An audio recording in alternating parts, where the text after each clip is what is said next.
میرا ایک مزاحیہ مضمون آپ کی ذوق سماعت کی نظر ہے، جس کا عنوان ہے میرا کمپیوٹر۔ سماعت فرمائیے، میرا کمپیوٹر۔ یہ جو آج کل میں تلملایا سے رہتا ہوں، اس کی زیادہ ذمہ داری نہ تو میری اہلیہ پر ہے، نہ میرے بچوں پر، نہ روس، امریکہ یا الطاف حسین یا نواز شریف وغیرہ پر، بلکہ اس کی وجہ خاص میرا کمپیوٹر ہے۔ حاسدوں کا گمان ہے کہ کمپیوٹر کی ایجاد کے وقت جو دو چار نمونے بنے تھے، ان میں سے ایک یہ بھی ہے۔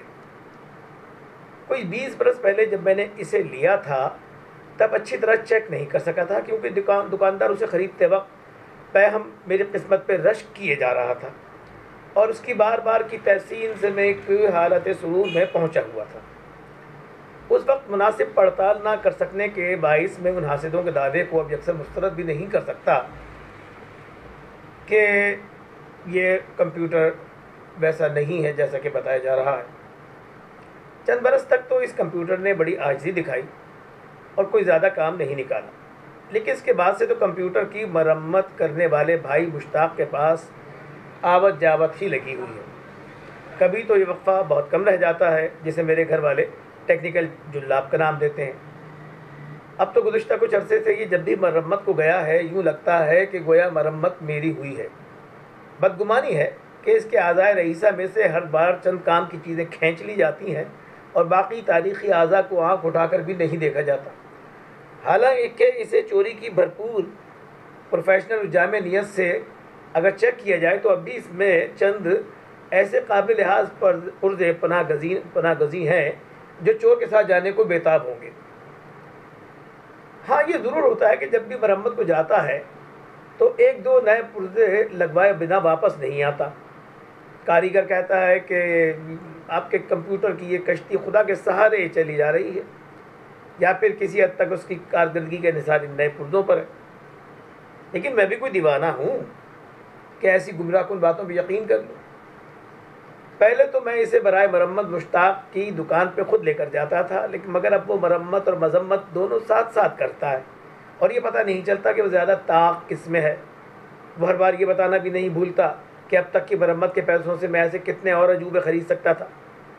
اسی طرح بیگم بھی پرانی چیزوں سے جان چھڑانے کا مفت مشورہ دینے کو بےتاب رہتی تھیں، لیکن ایک دن جب میں نے بڑے رسان سے یہ باور کرایا کہ اگر ایک بار مجھے پرانی چیزوں سے جان چھڑانے کا چسکا لگ گیا تو پھر نہ جانے اس کی زد میں کیا کیا آ جائے گا۔ بس تبھی سے اس رات دن کے مشورے سے خاصا افاقہ ہے۔ مشتاق بھی یہ سب کچھ کہتا ضرور ہے، لیکن اسے بھی واضح طور پر اس مشین سے دیرینہ وابستگی کی بنا پر کچھ انسیت سی ہو چلی ہے۔ اسی لیے اگر مجھے کبھی اس کی دکان کا رخ کیے زیادہ دن ہو جائیں تو کبھی ملنے کو بھی آ جاتا ہے، اور مجھ سے زیادہ کمپیوٹر کی خیریت دریافت کرتا ہے۔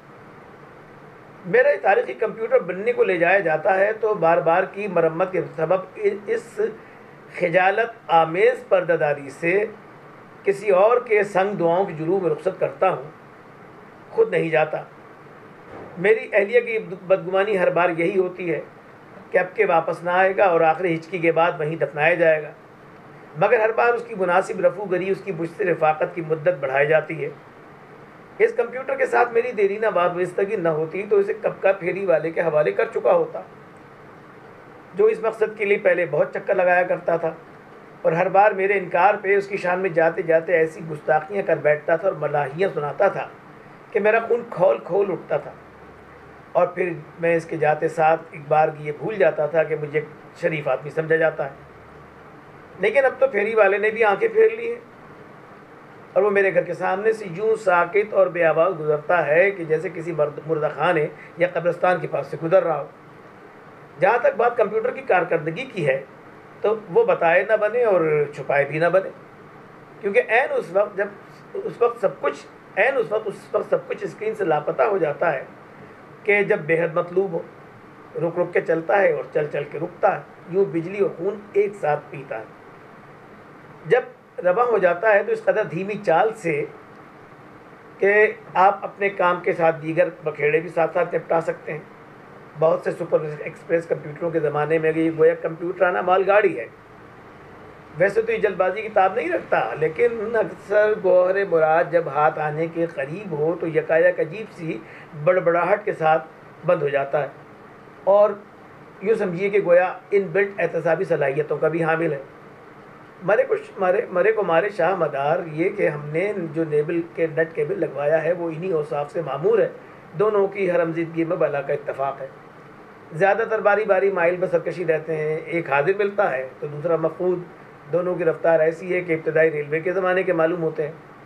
ایک ذرا کہیں ابر چھا جائے اور بجلی کون جائے تو نیٹ سروس ڈر کر کیبل سے دفتن کود جاتی ہے، اور اگر نوبت بارش کی ہو تو پھر تو معاملہ تیرے 2 ٹکیا کی نوکری میرے لاکھوں کا ساون جائے تک جا پہنچتا۔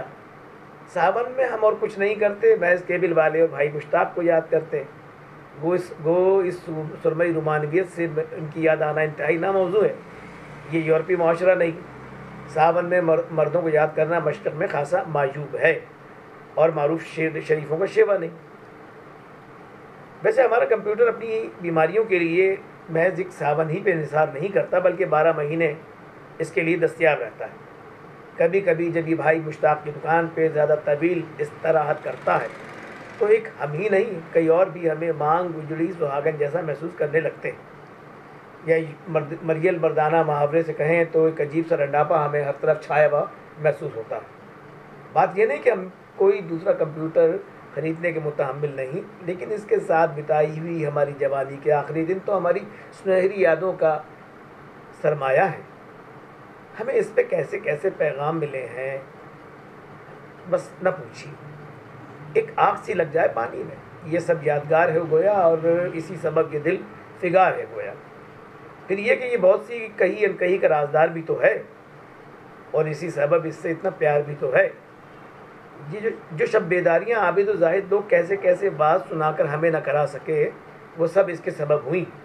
کتنی خوبصورت گھڑیاں جو کسی اور کو نصیب ہونی تھیں، بس اسی کے سنگ ہوئی۔ پھر ایک وصف اس میں اور بھی ہے کہ آپ مان جائیں گے، شاید اسی کے سبب ہم سیدھے صبح و جنت میں جائیں گے، کیونکہ اس کے ہاتھوں ہم نے اکثر صبر و استقامت کا بہت کڑا درس پایا ہے۔ بس یوں سمجھیے کہ صابرین کے سنگ داخل جنت ہونے کا زبردست نسخہ ہاتھ آیا ہے۔